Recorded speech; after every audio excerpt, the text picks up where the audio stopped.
오늘 우리가 함께 묵상할 하나님의 말씀은 에베소서 3장 1절에서 7절 말씀입니다. 말씀의 은혜를 나누기 전 먼저 카리스를 준비해 주시기 바랍니다.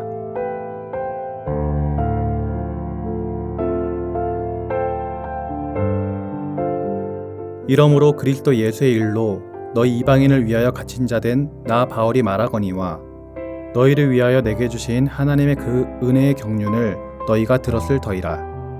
곧 계시로 내게 비밀을 알게 하신 것은 내가 먼저 간단히 기록함과 같으니 그것을 읽으면 내가 그리스도의 비밀을 깨달은 것을 너희가 알 수 있으리라. 이제 그의 거룩한 사도들과 선지자들에게 성령으로 나타내신 것 같이 다른 세대에서는 사람의 아들들에게 알리지 아니하셨으니 이는 이방인들이 복음으로 말미암아 그리스도 예수 안에서 함께 상속자가 되고 함께 지체가 되고 함께 약속에 참여하는 자가 됨이라. 이 복음을 위하여 그의 능력이 역사하시는 대로 내게 주신 하나님의 은혜의 선물을 따라 내가 일꾼이 되었노라. 아멘.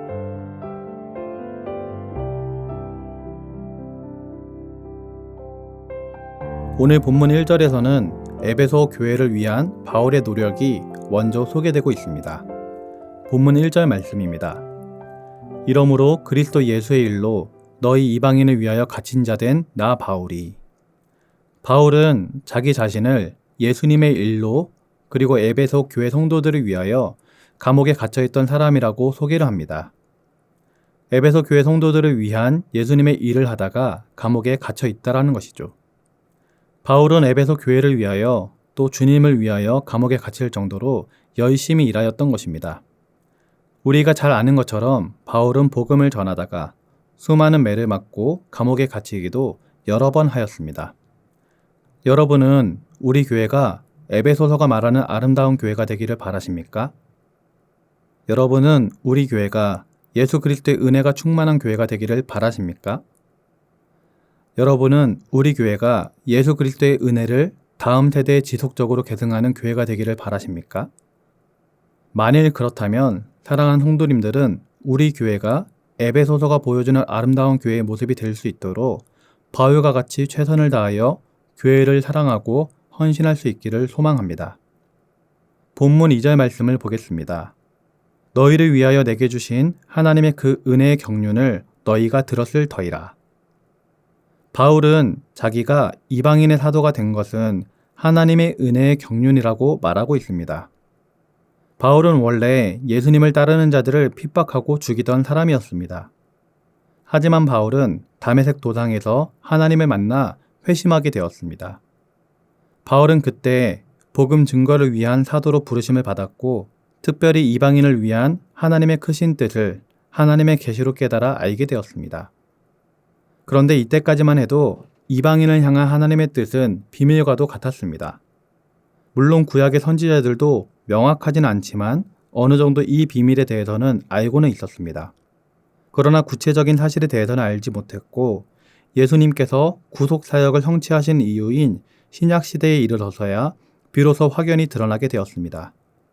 사실 바울조차도 회심하기 이전에는 이 비밀을 알지 못하다가 회심한 이후 성령님의 조명에 따라 비로소 깨닫게 되었던 것입니다. 그렇다면 지금 말하고 있는 이 비밀이 무엇입니까? 6절 말씀을 함께 보겠습니다. 이는 이방인들이 복음으로 말미암아 그리스도 예수 안에서 함께 상속자가 되고 함께 지체가 되고 함께 약속에 참여하는 자가 됨이라. 바로 하나님의 언약에 대하여서 외인이었던 이방인이 이제는 복음으로 말미암아 예수 그리스도 안에서 이스라엘 민족과 함께 하나님의 영광을 얻을 자격을 얻게 되었고 함께 교회의 지체가 되었고 함께 소망의 약속에 참여하게 되었다라는 것입니다. 바울은 하나님의 계시를 통해 깨달은 교회의 비밀을 증거하기 위하여 이방인의 사도가 되었고 또 그것을 믿음으로 말미암아 그 어떤 시련과 환난이 온다 할지라도 담대함과 믿음으로 당당하게 나아갈 수 있었던 것입니다. 7절에서 바울은 이 복음을 위하여 그의 능력이 역사하시는 대로 내게 주신 하나님의 은혜의 선물을 따라 내가 일꾼이 되었노라 라고 말하였습니다. 바울은 자신이 복음의 대적자에서 위대한 복음의 일꾼이 된 것은 자신의 지성이나 인격이 아닌 오로지 하나님의 역사하심의 결과였다라고 말하고 있는 것입니다. 바울이 한 말 중에 유명한 말이 하나 있습니다. 나의 나된 것은 모든 것이 다 하나님의 은혜라 입니다.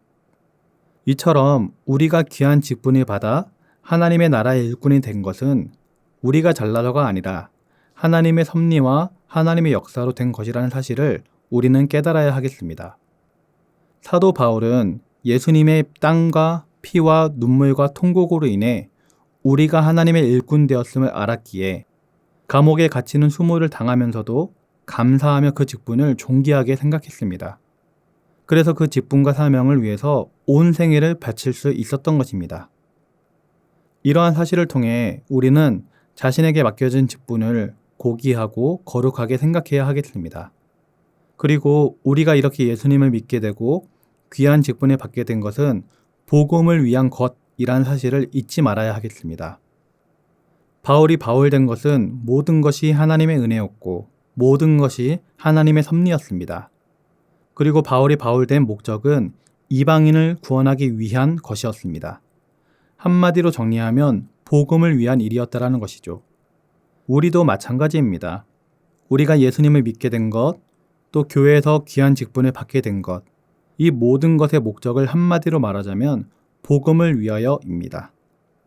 바울은 복음을 위하여 수없이 맞고 고난을 당하고 감옥에까지 갔습니다. 죽을 수밖에 없었던 사울을 바울이 되게 하시고 바울을 복음의 일꾼 삼으신 하나님께서는 바울을 하나님의 뜻대로 하나님의 섭리대로 그의 인생을 이끌어 나가셨던 것입니다. 지금 현대를 살아가고 있는 우리들도 마찬가지입니다. 하나님의 은혜로 예수님을 믿게 되고 교회에 나와서 예배를 드리며 교회의 귀한 직분까지 받게 하신 하나님께서는 우리에게 기대하고 있는 것이 하나가 있습니다. 예수님께서 하늘로 올라가시면서 우리에게 주신 지상명령의 말씀과 같습니다. 너희는 온 천하에 다니며 만민에게 복음을 전파하라. 우리는 예수님이 주신 이 지상명령을 기억하여 바울과 같이 복음을 위한 삶을 살아야 할 줄 믿습니다. 그것이 예수님의 희생을 영광스럽게 하는 일이며 우리가 살아가야 하는 이유가 되는 것입니다. 사랑하는 성도님들이 바울과 같이 복음을 위하여 살아갈 수 있기를, 그래서 우리 교회를 하나님이 보시기에 아름다운 교회로 함께 만들어 나갈 수 있기를 주님의 이름으로 기도드립니다. 기도하겠습니다. 사랑의 하나님 아버지, 바울이 바울 된 것은 모든 것이 하나님의 은혜임을 깨닫습니다. 또한 바울이 바울 된 것은 이방인을 위하여 하나님께서 이끄신 놀라운 계획과 섭리임을 깨닫습니다. 지금 현대를 살아가고 있는 우리 한 사람 한 사람도 하나님의 목적 아래 창조되었음을 믿습니다. 하나님의 영광을 위하여 복음을 위하여 살아갈 수 있는 우리 모두가 되도록 인도하여 주옵소서. 복음을 위하여 살아감을 통해 하나님께 영광이 되게 하시고 한 피바다 한 몸 이룬 지체로서 우리 교회를 아름답게 세워나갈 수 있도록 주님 인도하여 주옵소서. 감사를 드리며 예수님의 이름으로 기도드립니다. 아멘. 하늘에 계신 우리 아버지, 아버지의 이름을 거룩하게 하시며 아버지의 나라가 오게 하시며 아버지의 뜻이 하늘에서와 같이 땅에서도 이루어지게 하소서. 오늘 우리에게 일용할 양식을 주시고 우리가 우리에게 잘못한 사람을 용서하여 준 것 같이 우리 죄를 용서하여 주시고 우리를 시험에 빠지지 않게 하시고 악에서 구하소서. 나라와 권능과 영광이 영원히 아버지의 것입니다. 아멘.